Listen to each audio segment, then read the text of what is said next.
for them to have shared memories is really how the balance is cemented. 1 in 20 Australian children will experience the loss of a parent or sibling.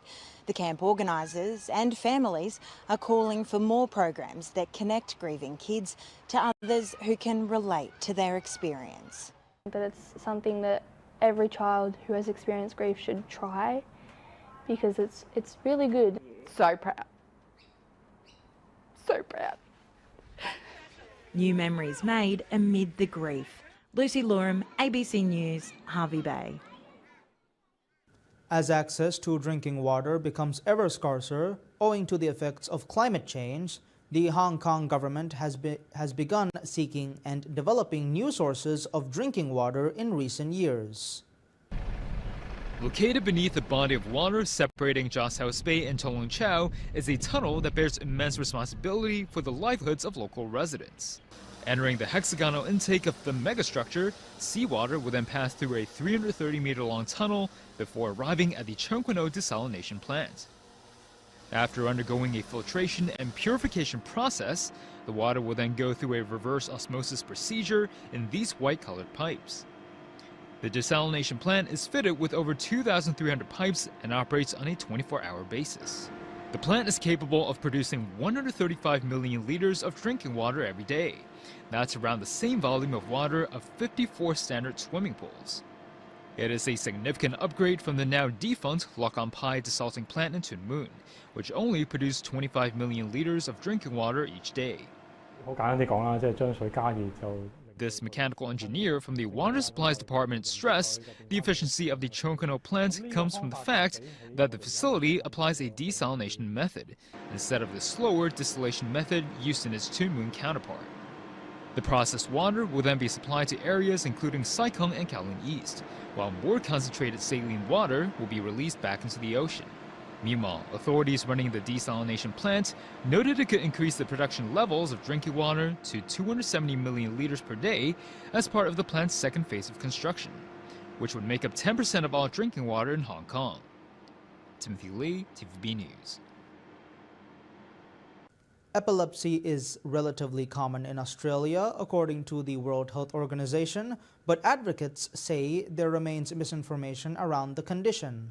Young Australians with the condition are calling for more understanding of the impacts on their lives beyond seizures.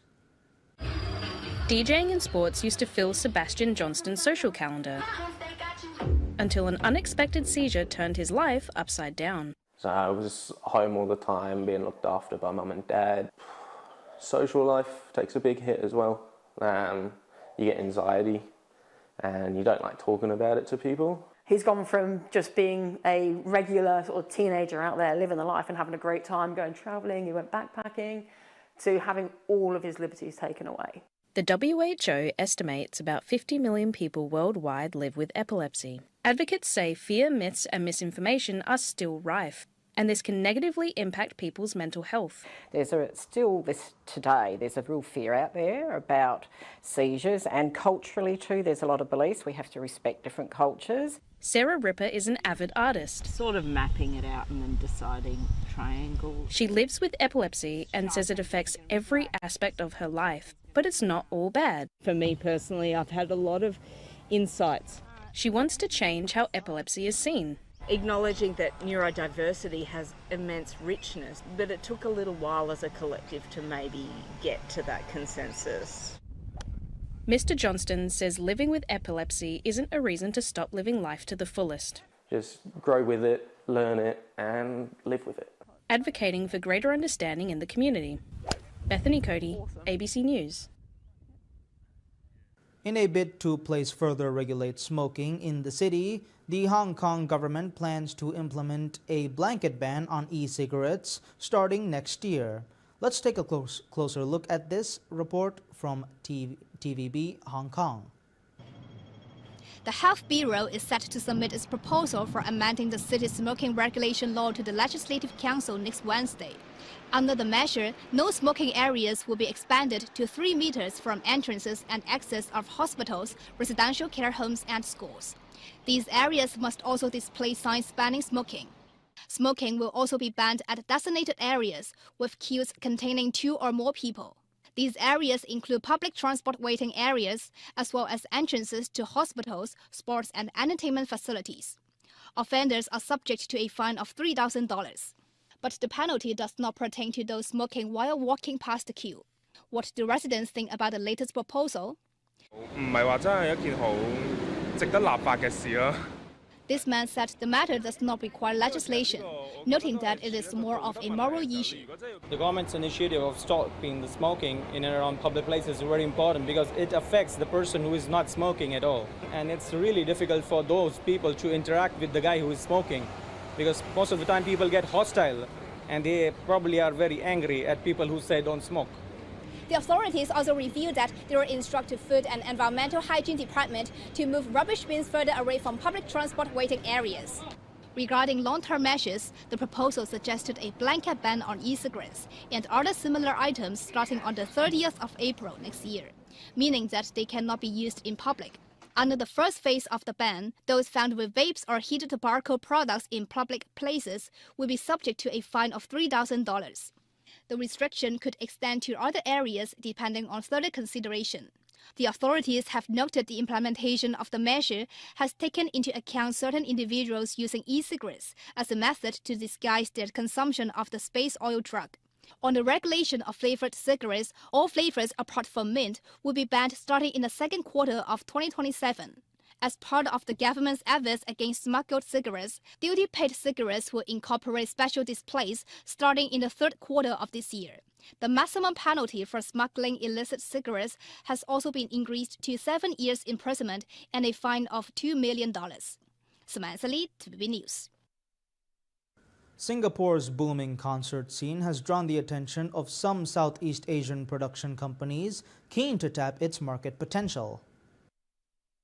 Boasting a capacity of 55,000 people, this is Singapore's largest concert hall. Having hosted numerous international superstars, American diva Lady Gaga will stage 4 shows here next month. Recognizing the market potential, a Malaysian production company held a fan meeting for South Korean girl group IVE in Singapore last year.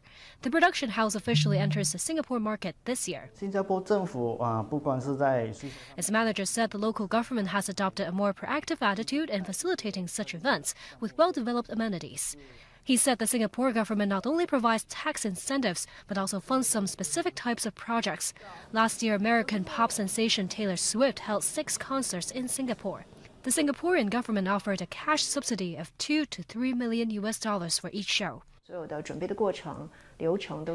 Le, a lecturer at the Department of Strategy and Policy at the National University of Singapore's Business School, believes these are successful publicity tactics, but notes that cash boons are unlikely the main reason megastars choose Singapore. She said the logistical support and smooth preparation process have boosted their confidence to stage their shows in Singapore. British band Coldplay performed 4 shows at the main stadium of Kai Tak Sports Park in Hong Kong, which is able to accommodate more than 50,000 people. After the curtain falls, who will be the next international superstar to perform in Hong Kong? Associate Professor Terence Chung of the Department of Economics at the Chinese University of Hong Kong said sincerity of the invitation matters to these world-class singers. He also suggested the government should review the venue leasing process and expedite the approval process to woo such stars to Hong Kong. Jackie Lin, TVB News. Despite a recent push by some businesses and politicians to get workers back into the office, experts say there's growing evidence that hybrid work arrangements are here to stay. A flexible culture means David can make school drop-offs and still get to the daily management meeting. He takes Thursdays off to care for his elderly mum. So, all of these things add up to a great package for me personally. Most human resources leaders agree with him. A survey found more than 80% of them say hybrid working will rise or stay the same in the coming 2 years. The data is very, very clear, and it reflects international research that says there are very strong benefits to hybrid working. 44% of workplaces require office attendance between 3 and 5 days a week, down from 48% in 2023. The most common model is 3 days a week. After that, it's no minimum requirement. We are past the point where hybrid and flexible working is an experiment.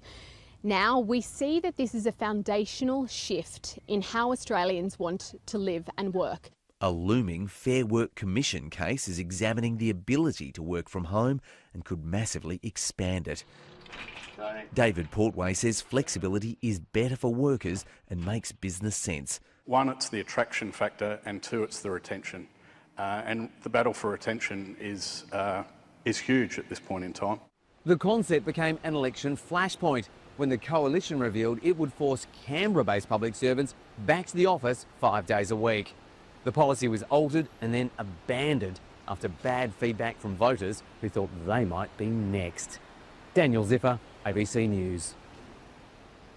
Russia's birth rate fell to a 25-year low last year, prompting the government to implement measures to encourage childbirth, including financial incentives and mortgage benefits that some citizens find appealing.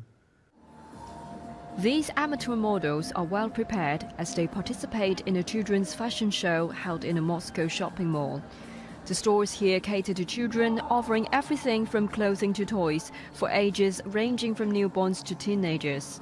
However, demand is decreasing, with Russia's birth rate declining in recent years, hitting its lowest point in the past quarter century in 2024. In response, the Russian government has taken action.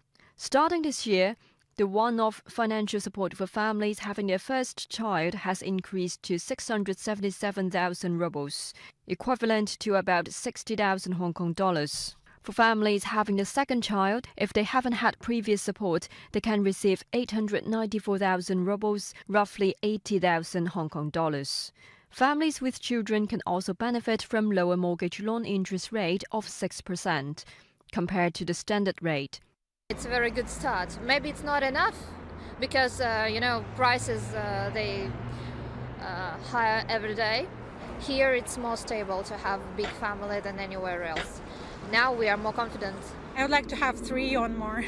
Many girls want to have children, but the problem is that it's tough situation with living situation, apartments and so on, not enough size, and money issue. According to the data from 2022, Russian women gave birth to an average of 1.42 children. Several regions offer subsidies to pregnant university students of 100,000 rubles, equivalent to about 9,300 Hong Kong dollars. One controversial suggestion from a lawmaker proposed extra marks awarded to pregnant students to incentivize childbirth. I don't think it's healthy to give more points for students of schools because they obviously aren't of the mature. According to the Russian government, the Russian population stands to 146 million by 2025. According to the forecast earlier, the population will drop to around 140 million by 2036. Companies are encouraged to offer flexible working hours to young families. Anna Mochanova, who runs a skincare company, noted that employees with young families are more loyal, motivated and dedicated when given the flexibility to care for their families. Notably, 70% of her workforce is female, with half of them being mothers and 10% having at least 3 children. Last month, the Russian government decided to extend its strategy of action for family and demographic policy until 2036, which includes enhancing healthcare support and education in remote areas. Zakharib, TVB News, Moscow. The Animation Filmmakers Challenge is a flagship initiative within the WAVES 2025 Summit aimed at nurturing and showcasing emerging Indian talent in the realm of animation and visual storytelling. 42 finalists were selected from across India, each chosen for the strength of their stories, visual style, and potential global impact. These participants include students, independent creators, and studio-backed artists. The Animation Filmmakers Challenge serves as a dynamic platform to empower the country's next wave of animators, giving them the tools and exposure needed to thrive on a global stage. The challenge, jointly supported by the Ministry of Information and Broadcasting and organized by Dancing Atoms, represents India's growing ambition to become a global powerhouse in animation and digital storytelling.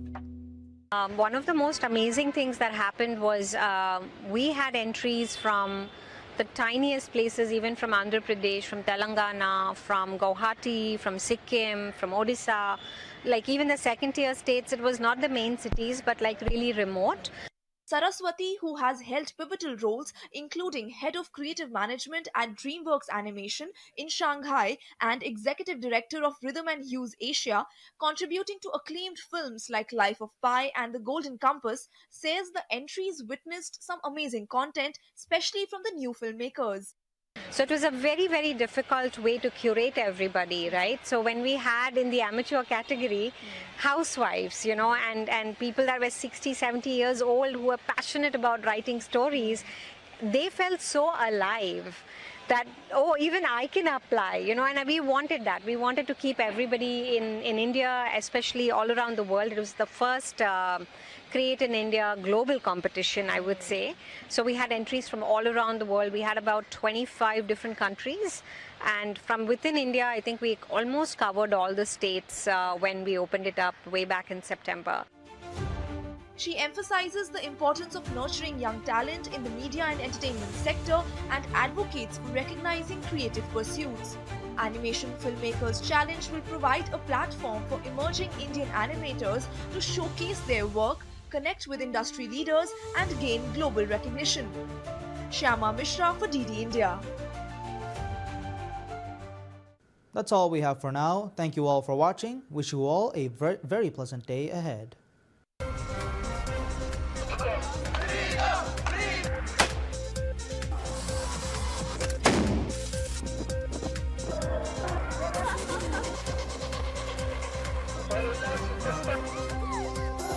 Creating a news agenda that reflects an unbiased view of Asian current affairs without relying on external news sources. Asia Vision, Asian news through Asian eyes.